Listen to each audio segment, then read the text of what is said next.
나는 결코 너희가 옳다고 말할 수 없다. 나는 죽기까지 내 결백을 주장하겠다. 욥기 27장 5절 말씀. 욥의 대답이 계속 이어지고 있습니다. 그런데 27장 서두에서 욥은 하나님의 이름으로 맹세한다며 자신의 이야기를 시작합니다.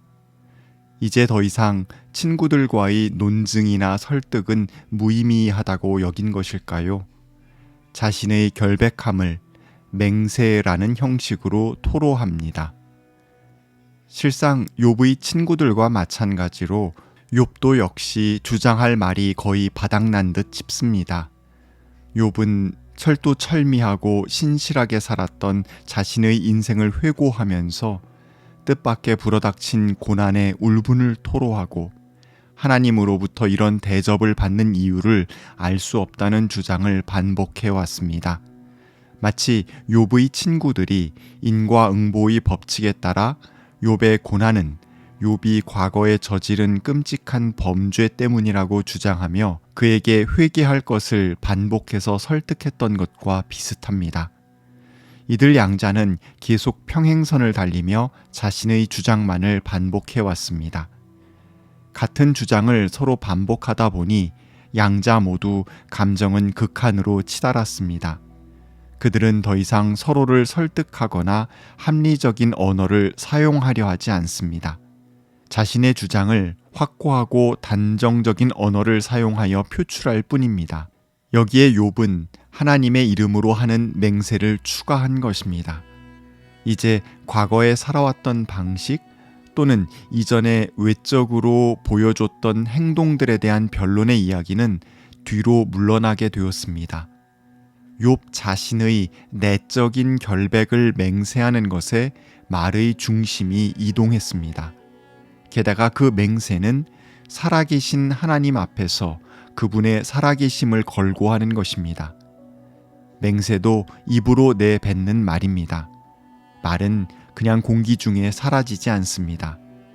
말씀으로 세상을 창조하신 하나님을 믿고 섬기는 신앙인들이라면 자신의 입으로 발설한 언어가 소멸되지 않을 것임을 믿고 그 언어의 토대 위에 멋진 세상을 창조할 능력이 있다는 것을 믿습니다.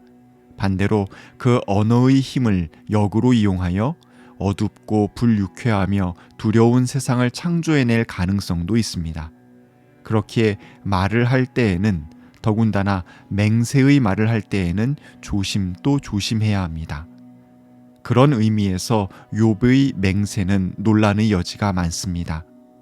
이는 단순히 하나님의 살아계심이 확실하듯 내 말도 진실되다는 뜻 그 이상입니다.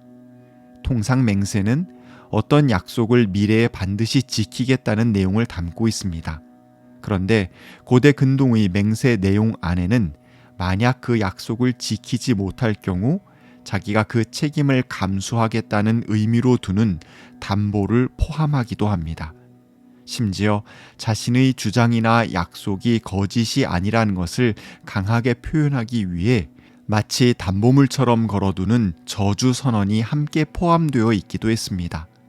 예를 들어 사람의 목숨이나 물건의 소유 등을 걸고 하는 맹세에서 만일 맹세한 약속이나 진술이 오류로 판명날 때 그가 건 보증에 대한 저주를 감수하겠다는 내용을 함축하고 있습니다. 이는 맹세한 사람 자신에 대한 저주가 아니라 자신이 걸어놓은 확고한 보증인이나 보증품에 대한 저주가 되는 것입니다. 그러니 욥의 맹세 형식을 깊이 살펴본다면 자기 말이 사실이 아닐 경우 살아계신 하나님을 보증인으로 상대방에게 내어놓겠다는 뜻이 될 수 있습니다.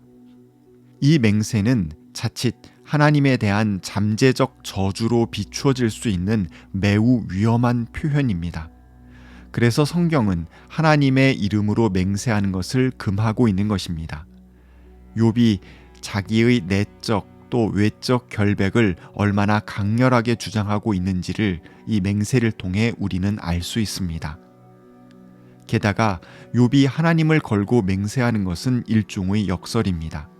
만약 그가 결백하지 않은 것으로 증명되면 그 맹세의 언어의 힘으로 하나님을 저주하는 셈이 됩니다. 그러나 그의 결백이 옳은지 그른지를 판명할 수 있는 유일한 분은 하나님뿐입니다.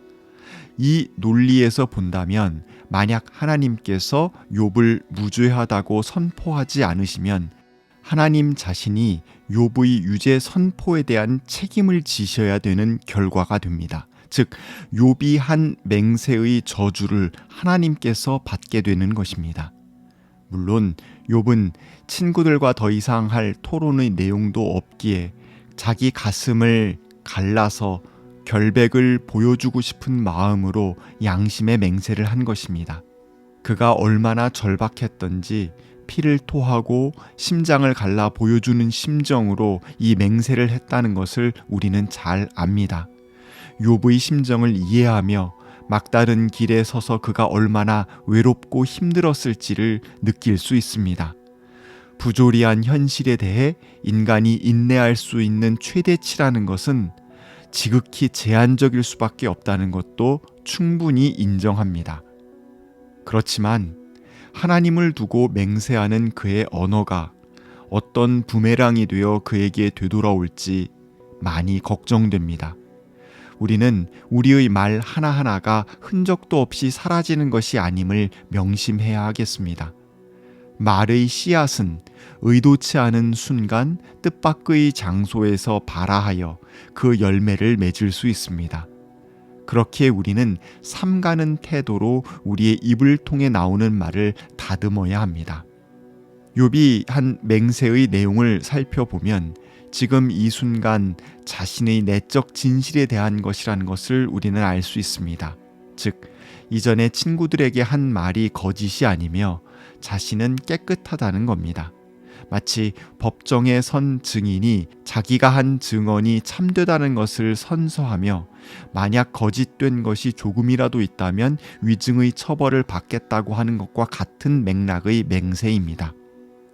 그는 지금까지 주장하기를 현재 자신이 겪고 있는 고난과 같은 극심한 심판을 낳은 원인으로서 추정될 만한 그 어떤 죄도 평생 짓지 않았다고 했습니다.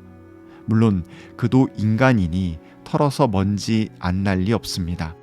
하지만 이렇게나 크나큰 처벌을 받아야만 할 중죄인은 아니라는 것입니다. 그런 이유에서 욥은 자기가 친구들의 말에 동의한다면 그건 일종의 하나님에 대한 모독이라고 여기고 있습니다. 왜냐하면 거짓에 동조한 죄를 저지른 것이니까요. 그런데 여기서 더 나아가 마치 소발을 비롯한 친구들이 했던 주장과 비슷한 주장을 욥은 27장 후반부에 이어갑니다. 하나님께서 악한 자, 폭력을 행하는 자에게 주시는 벌에 대해 길게 나열합니다. 인간의 죄와 하나님의 처벌, 즉 인과응보 사상이 중심에 있는 주장은 친구들이 이미 했던 것과 대동소이합니다.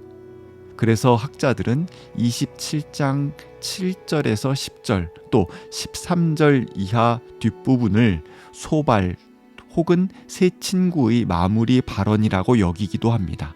또는 한 발 물러서서 욥이 했기는 했지만 친구들의 언어를 차용하여서 그들을 비판하고 있는 부분이라고 보기도 합니다.